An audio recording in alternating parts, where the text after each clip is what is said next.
Jonas drove up the winding mountain road, his car's headlights slicing through the thick fog that seemed to cling unnaturally to the air.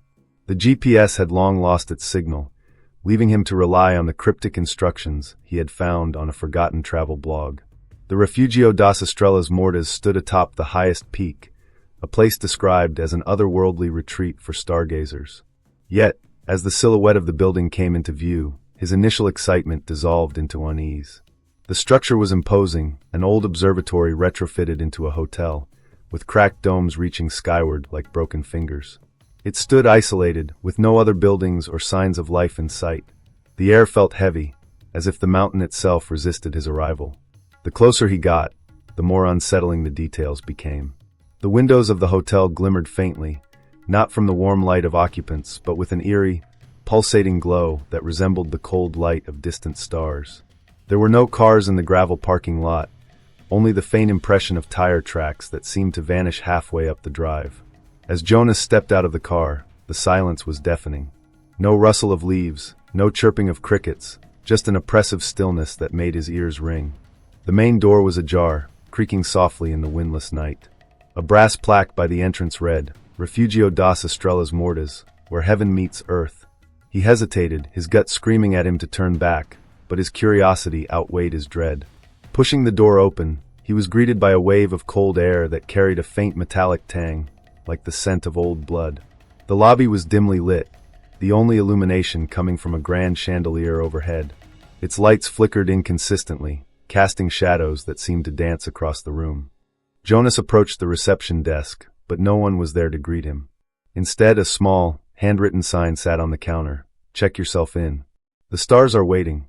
Next to it was a dusty ledger and a set of tarnished keys, each with a room number etched into its surface.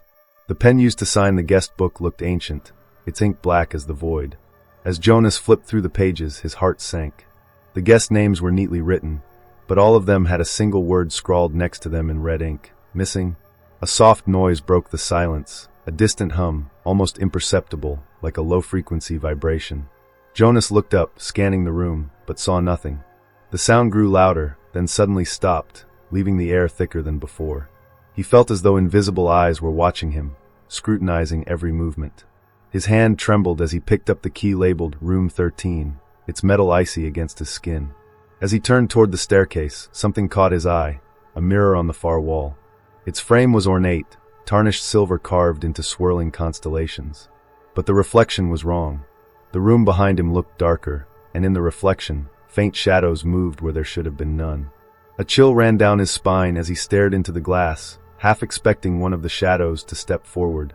His breath quickened, and for a brief moment he thought he saw his own face, older, hollowed, and staring back with an expression of silent despair.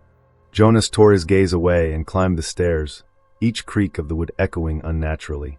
The hum returned, louder now, like a voice just beyond comprehension. It was almost as if the building itself was alive, exhaling and inhaling in slow, deliberate rhythms. When he reached the second floor, he paused. A long corridor stretched before him, its walls lined with faded portraits of stargazers. Their eyes, though dulled by time, seemed to follow him as he walked. By the time he reached room 13, the hum had become a deep vibration in his chest, rattling his ribcage.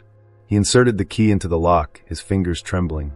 As the door creaked open, he was engulfed by a wave of darkness that swallowed the faint glow of the hallway behind him. The room smelled faintly of ozone, and the window was wide open, revealing a sky unnaturally bright with stars. Jonas stepped in, feeling the air grow colder with each breath.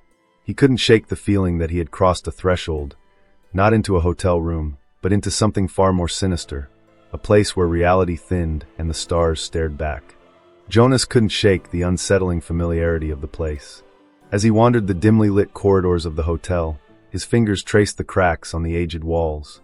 Something about the smell of old wood and mildew tugged at his memory, but he couldn't place it. In one room, tucked away behind a dusty curtain, he found a small chest covered in cobwebs. Inside, among moth-eaten fabric and yellowed papers, lay a brass telescope, its design eerily similar to one he had used as a child. It was unmistakable. This telescope had once belonged to his grandmother, a woman who had vanished years ago without explanation. Suddenly, fragmented memories began to surface.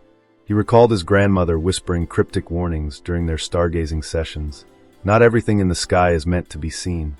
Her words echoed in his mind, heavy with the weight of a truth he hadn't understood as a child. Jonas felt the room grow colder, his breath visible in the air. The distant hum of what sounded like a celestial choir reverberated through the walls. Unable to resist the pull of curiosity, Jonas turned the telescope toward the window. Peering through it, he saw a sky teeming with stars, yet something was wrong. They weren't stationary. They seemed alive, pulsating and shifting like they were watching him. A sudden, vivid flash overwhelmed him, and he was no longer in the room. Instead, he stood in a memory long buried. He was a child again, in his grandmother's backyard, staring at the night sky. She held him close and pointed to a strange cluster of stars that appeared to move like a swarm of fireflies. "They see you, Jonas. They never forget a face," she whispered. The vision ended as abruptly as it began. Jonas stumbled back, gasping for air. The telescope clattered to the floor, its lens cracked but still glinting with an unnatural light. He realized with growing dread that his grandmother's disappearance might be linked to this very place. As he turned to leave the room, a faint, melodic hum began emanating from the chest. It was an old lullaby, one his grandmother used to sing, but the tune was warped, dissonant, and laced with an otherworldly malevolence. The melody seemed to seep into his skin, making his heart pound with inexplicable terror. Jonas backed away, but his eyes were drawn to the chest again. Beneath the telescope, a folded piece of paper peeked out. With trembling hands, he opened it to reveal a sketch of the observatory, its rooftop surrounded by swirling patterns that mimicked the sky's chaotic stars. At the bottom, written in his grandmother's shaky handwriting, were the words, "The stars demand a sacrifice. Beware their hunger." The eerie melody still echoed faintly in Jonas's ears as he descended to the heart of the hotel. His steps, guided by a mix of fear and curiosity, led him to the library. Unlike the rest of the building, this room seemed untouched by time. Its dark wood shelves gleamed under the dim light of an ornate chandelier. The air was thick with the smell of ancient paper, and an oppressive silence hung heavy in the space, broken only by the faint creak of the floorboards beneath his feet. At the center of the library stood a heavy oak table, its surface cluttered with items that seemed impossibly out of place. A weathered compass, a rusted lantern, and a large, leather-bound book.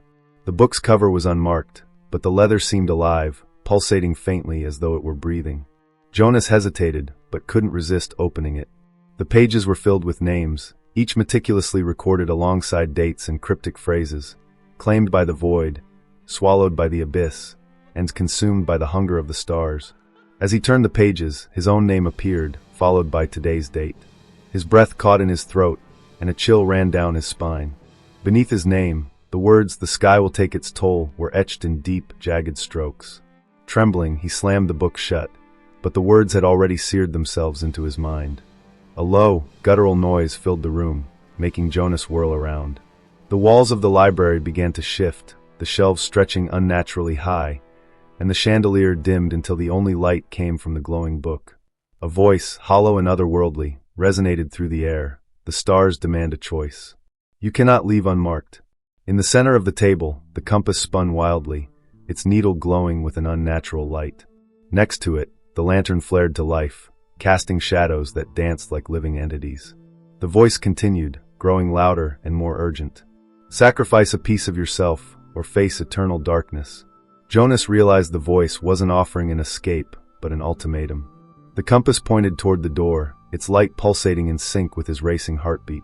It seemed to promise an exit, but deep down he felt it would lead him to something far worse. The lantern, on the other hand, pulsed a dim, calming glow. Yet, as he gazed at it, he was overcome with a sense of dread, as though lighting its flame would ignite something he could never control.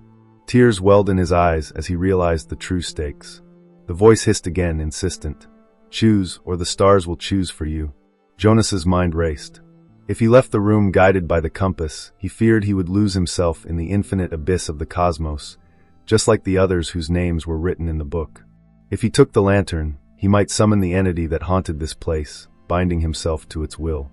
Every instinct screamed at him to run, but his legs wouldn't move. His thoughts turned to his grandmother and her warning, "The stars never forget." Was this the price she had paid? A sudden pang of resolve gripped him. He knew that either choice would alter him forever, but doing nothing would seal his fate. His hands trembled as he reached for one of the objects, the walls around him whispering, urging him forward. The room seemed to hold its breath as his decision loomed, the oppressive weight of the cosmos pressing down, reminding him of the inescapable hunger that awaited just outside the window. Jonas's trembling hand hovered over the table, but before he could make his choice, a faint whisper cut through the heavy silence of the library. It was soft at first, almost imperceptible, but it carried an unnatural weight that made his chest tighten. Jonas, the voice was disembodied, echoing from everywhere and nowhere all at once. His name had never sounded so foreign, so sinister. He spun around, searching for the source, but the room seemed to stretch and contract with every breath he took. The shadows cast by the lantern danced like they were alive, their forms twisting into grotesque shapes that flickered just at the edge of his vision. He felt them watching, their eyeless gazes boring into him, feeding on his fear. The whisper came again, closer now, more distinct. "You shouldn't have come." The words felt like ice piercing his ears, sending shivers down his spine. Jonas clutched his head as the whisper multiplied, voices overlapping in a haunting symphony of despair. The library itself seemed to react. The floor creaked and groaned as though it were alive, and the books on the shelves began to tremble, some falling to the ground with loud, echoing thuds. A sudden burst of wind extinguished the lantern, plunging the room into near-total darkness. Only the faint glow of the book provided any light, casting an eerie, pulsating aura. Jonas's breath came in ragged gasps as he realized the shadows had grown thicker, denser, and they no longer danced randomly. They were converging, forming a humanoid shape in the far corner of the room. The figure was featureless, its surface rippling like liquid darkness. Yet, despite its formlessness, it emanated a presence so malevolent that Jonas felt his knees weaken. The whispers grew louder, circling him, their tone accusatory. "Why did you return? Why did you look into the stars?" Jonas stumbled backward, bumping into the table, his hands frantically searching for something, anything, that could protect him. His fingers brushed against the lantern, and it flared back to life on its own, illuminating the shadowy figure for a brief, horrifying moment. Its shape dissolved into countless tendrils, which slithered across the walls like sentient ink, writing cryptic symbols that glowed with a faint, otherworldly light. Jonas screamed as the symbols began to pulse in rhythm with the whispers, each beat vibrating through his skull like a hammer. He squeezed his eyes shut, trying to block it out, but the voices were inside him now, speaking in a language he couldn't understand yet felt compelled to obey. They promised truths, power, and freedom from the oppressive weight of fear, but only if he surrendered to them. The air grew impossibly cold, frost creeping up the windows, as Jonas felt a hand, cold and impossibly heavy, press against his shoulder. He opened his eyes, but there was no one there. The shadowy tendrils retracted, and the symbols dimmed, leaving only the oppressive silence of the library. The whispers softened but didn't disappear. Instead, they lingered just beneath the surface of his consciousness, a constant reminder that he was not alone. With trembling hands, Jonas grabbed the book and hurled it across the room. It struck the wall and burst open, releasing a cloud of black smoke that coalesced into an amorphous shape hovering in the air.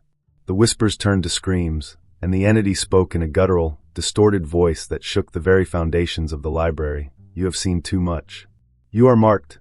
Jonas stumbled toward the door, desperate to escape the suffocating presence. But as he reached for the handle, the room shifted, elongating the corridor beyond. The whispers resumed, louder than ever, now a chorus of warnings and threats. "You cannot escape the stars," they chanted in unison. "They are in you. They are watching." Jonas froze, paralyzed by the realization that no matter where he went, the stars' gaze would follow. His choice was no longer about survival. It was about how much of himself he was willing to sacrifice to the void. As the shadowed figure began to reform, stepping closer with each pulse of the book's glow, Jonas knew that the whispers were just the beginning. Something far worse waited beyond them, hidden in the depths of the cosmos, and it was calling his name. Jonas staggered through the twisting corridors of the hotel, his heart pounding in his chest like a frantic drumbeat. Every shadow seemed alive, reaching for him with clawed hands, whispering promises and threats in a language that was both alien and disturbingly familiar. His breaths came in shallow gasps as the walls of the hotel seemed to close in, the narrow passageways pulsating like the veins of a living organism. The whispers grew louder, filling his mind with fragmented images, glimpses of stars collapsing, endless darkness, and faces twisted in eternal screams. Jonas clutched his head, desperate to block out the voices, but they only burrowed deeper. They weren't just speaking to him. They were reshaping his thoughts, planting seeds of dread that sprouted into vivid, terrifying visions. The floor beneath his feet began to ripple as though it were water, and he found himself staring at his reflection in the warped surface. It wasn't him, not entirely. The eyes that stared back were hollow, glowing faintly with a light that wasn't his own. His reflection's mouth moved, but the words didn't match his thoughts. You cannot run. You cannot fight. The void is already inside you, it whispered, its voice layered with a dozen others, some familiar, others entirely alien. Jonas recoiled, but the image followed him, appearing in the darkened windows and reflective surfaces around him. Each time, it grew more grotesque, its features warping into something unrecognizable. A fusion of flesh and starlight, human yet cosmic. Give in, it hissed. The fear will end if you embrace it.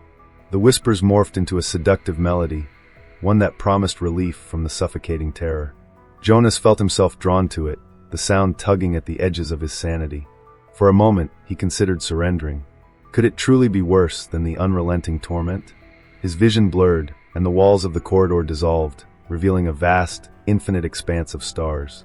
He was no longer in the hotel but floating in the void, weightless and exposed under the unyielding gaze of the cosmos. The stars surrounded him, their light cold and unfeeling. In their midst, a figure emerged, a colossal being composed entirely of stardust and shadow. Its presence was overwhelming, both beautiful and horrifying. The whispers coalesced into its voice, which reverberated through Jonas's very bones. You are insignificant, but you have been chosen. Relinquish your fear, and I will show you truths beyond comprehension. Jonas's mind raced. The figure's promise was intoxicating, a siren call to abandon the terror that gripped him. But deep within, he sensed the cost.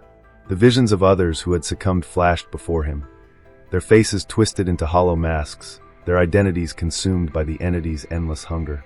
He clung to the memory of his grandmother, her warnings, her disappearance. Was this the fate she had fought against? The figure extended a hand, its form constantly shifting, fingers dissolving into streams of stardust. Choose, it commanded, the single word a thunderclap in the silent void. Jonas hesitated, his fear threatening to consume him entirely. The stars around him pulsed with anticipation, their light growing brighter, sharper, until it was almost blinding. As the entity loomed closer, Jonas realized the choice wasn't about surrendering or resisting. It was about who he would become.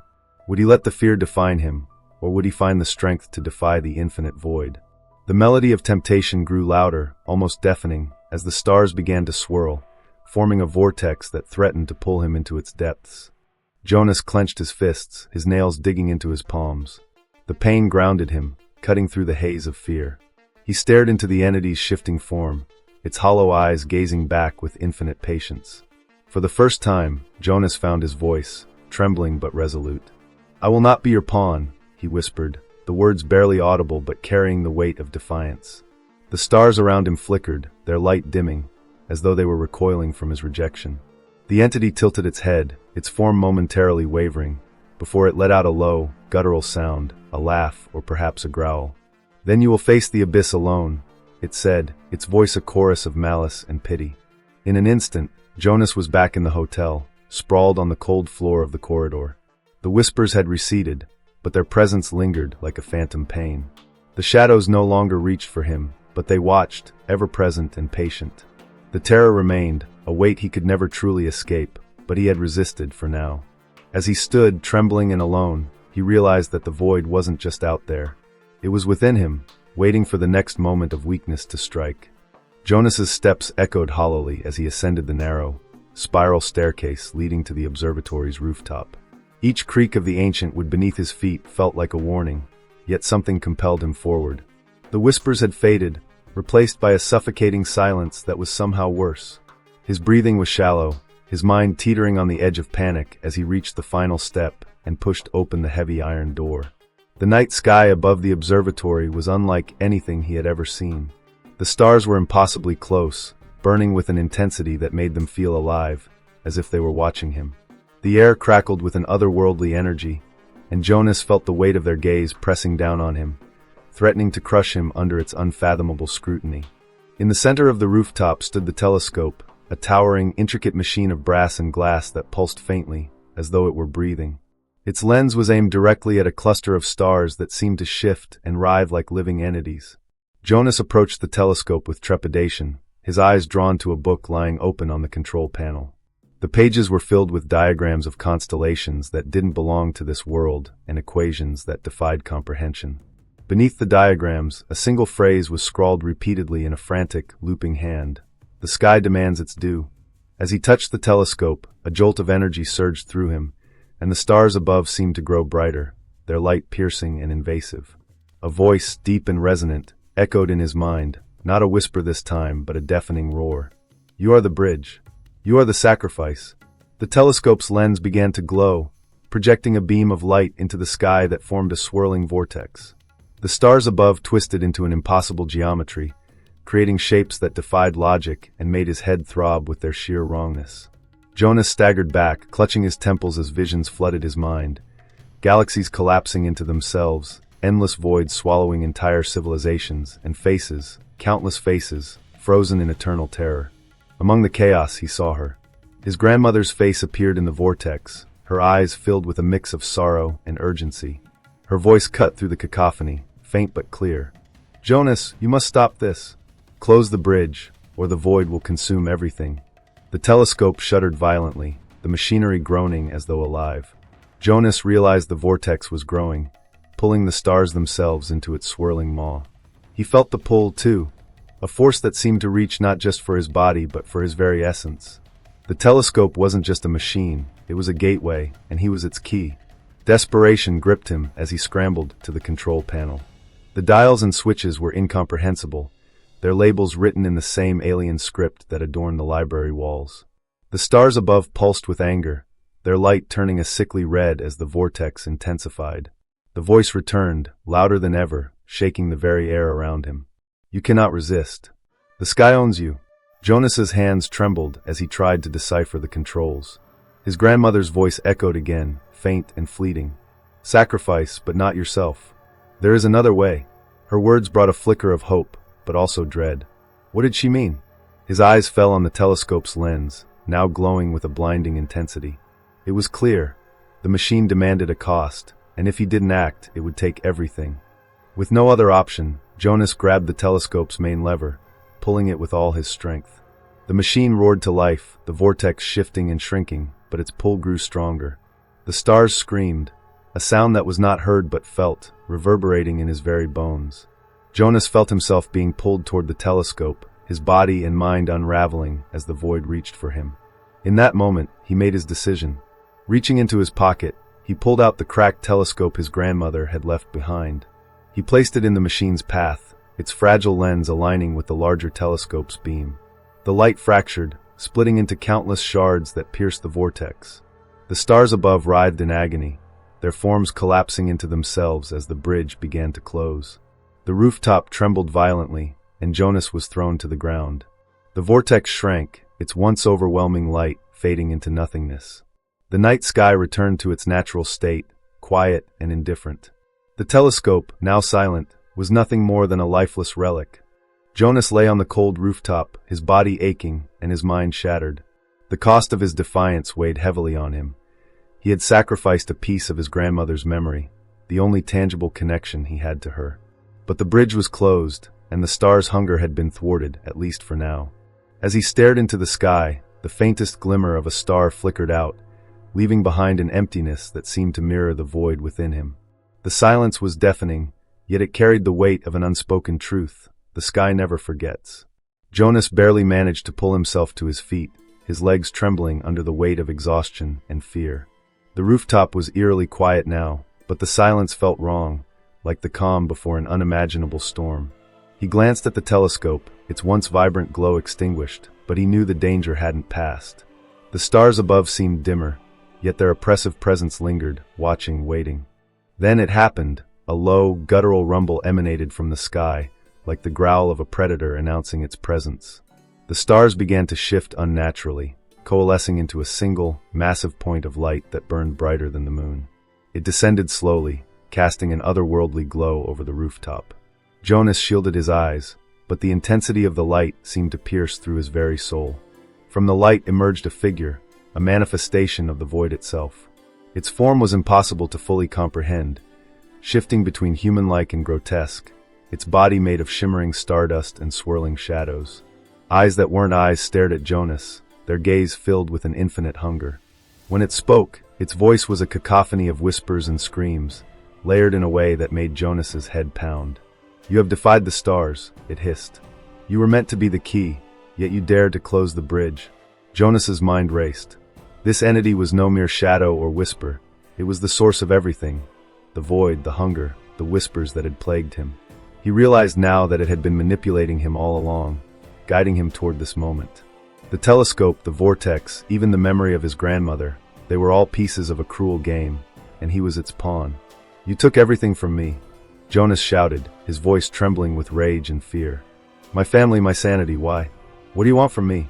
The entity tilted its head, a grotesque smile forming on its ever-shifting face. "We want what we have always wanted," it said. "To feed. To consume. Your kind looks to the stars for answers, for hope, but you fail to understand." They looked back. With a sudden, violent motion, the entity lunged forward, its form unraveling into tendrils of darkness that lashed out at Jonas. He barely dodged, the tendrils striking the ground and leaving scorch marks that smoked with an acrid stench. Jonas stumbled backward, his mind screaming at him to run, but there was nowhere to go. The rooftop was a prison, and the entity was closing in. Desperation surged through him as he searched for something, anything, that could give him an edge. His eyes landed on the cracked telescope, now lying discarded near the edge of the rooftop. An idea sparked, born of equal parts hope and madness. If the telescope had been a bridge, perhaps it could still serve as a weapon. He dove for the telescope, narrowly avoiding another tendril that struck the ground where he had stood. Grasping it with both hands, he aimed it at the entity. The lens glowed faintly, as though it still held a fragment of the energy that had closed the vortex. Jonas focused all his will, screaming as he directed the light toward the void-born figure. The reaction was immediate and violent. The light from the telescope struck the entity, and it let out a sound that defied description, a mix of rage, agony, and something far deeper.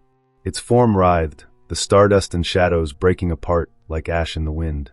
Yet, even as it was being torn apart, the entity laughed. "You think this ends here?" it taunted, its voice weaker but no less menacing. "The void is eternal. The stars never forget. You are marked." The entity dissolved into nothingness, its final words echoing in the now empty air. Jonas collapsed to his knees, the telescope slipping from his grasp. The rooftop was still once more, the oppressive weight of the cosmos momentarily lifted. But as he looked up at the sky, he knew the battle wasn't truly over. The stars, though dimmed, continued to watch, their hunger unabated. For now, Jonas had survived. But he carried the void within him, a mark that would never fade, a reminder that the stars' gaze was eternal. Jonas sat on the edge of the rooftop, his body trembling, his mind a fractured mosaic of fear, exhaustion, and disbelief. The night sky above seemed quieter now, the stars no longer pulsating with their malevolent glow. Yet they were still there, a vast expanse of cold indifference that watched him in silence.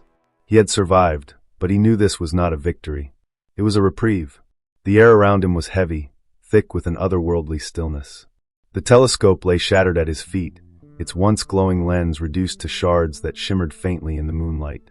As Jonas stared at the fragments, he felt an inexplicable pull toward them, as though they still held a piece of the void within. He resisted the urge to touch them, but their presence was a reminder that the connection between him and the stars had not been severed, it had merely changed. The door to the rooftop creaked open behind him, and for a fleeting moment, Jonas's heart leapt with hope. Perhaps someone had come to rescue him. But when he turned, he saw no one. Instead, the corridor beyond was enveloped in shadow, a darkness deeper than the absence of light. It seemed alive, watching him with a silent menace. He stood, his legs unsteady, and approached the doorway cautiously. The hallway had changed. The walls, once cracked and aged, now pulsated with a faint, rhythmic glow, as if they were breathing. The floor felt soft underfoot, and the air carried a metallic tang that made Jonas's throat tighten. He took a hesitant step forward, his instincts screaming at him to turn back, but he couldn't. Something compelled him to move, a whisper at the edge of his mind that promised answers if he just kept walking. As he ventured deeper into the corridor, he noticed the walls were lined with frames, paintings, photographs, and sketches. Each depicted a different face, some familiar, others strange. His breath caught when he saw one in particular, his grandmother. She was younger in the image, her eyes wide with fear, her expression frozen in a scream. Beneath her portrait was a single word, etched in a language Jonas couldn't understand, but instinctively knew: claimed. He staggered back, his pulse racing, but the hallway continued to shift, the portraits now whispering faintly. The voices overlapped, forming a dissonant chorus that grew louder with every step. They spoke of longing, regret, and despair, their words fragments of lives lost to the void. Jonas clutched his head, trying to block them out, but the whispers seeped into his thoughts, pulling him deeper into the mystery of the hotel. At the end of the corridor stood a mirror, its surface rippling like liquid silver. Jonas approached it, his reflection distorted and fragmented. As he reached out, the mirror's surface shifted, revealing a scene that made his blood run cold. He saw himself, not as he was now, but as something twisted and alien. His eyes glowed with the same cold light as the stars, and his body flickered like a projection struggling to maintain its form. The whispers grew louder, the voices now speaking directly to him. "You are one of us now. The mark cannot be undone." Jonas stumbled back, the vision shattering into shards of light that floated upward, dissolving into the air. He turned to flee, but the corridor had vanished, replaced by the rooftop once more. The telescope was gone, and the door leading back inside was sealed, its surface smooth and featureless. The hotel had trapped him, its walls bending and shifting to keep him within its grasp. A sudden wind swept across the rooftop, carrying with it the faint sound of laughter, soft, mocking, and eternal. Jonas looked up at the sky, and his stomach dropped. The stars were gone, replaced by a yawning void that stretched endlessly in every direction. The darkness pressed against him, suffocating and infinite, yet at its center, a single star remained. It was small, faint, and flickering, but its light was unmistakable. It was the same star his grandmother had pointed to all those years ago. The whispers returned, softer now, almost tender. "The sky is patient. You cannot escape what you are." Jonas sank to his knees, staring at the lone star as tears streamed down his face. He knew the hotel had let him live, but it had left him with a burden he couldn't escape. The void was inside him now, a part of his very being, and it would follow him wherever he went. As the first light of dawn crept over the horizon, Jonas stood, his shadow stretching unnaturally long behind him. He descended the stairs, his steps echoing in the empty halls. The hotel was silent, as if it had returned to its dormant state, waiting for its next victim. But Jonas knew the truth. This was far from over. The void had claimed him, and its hunger would never be satisfied.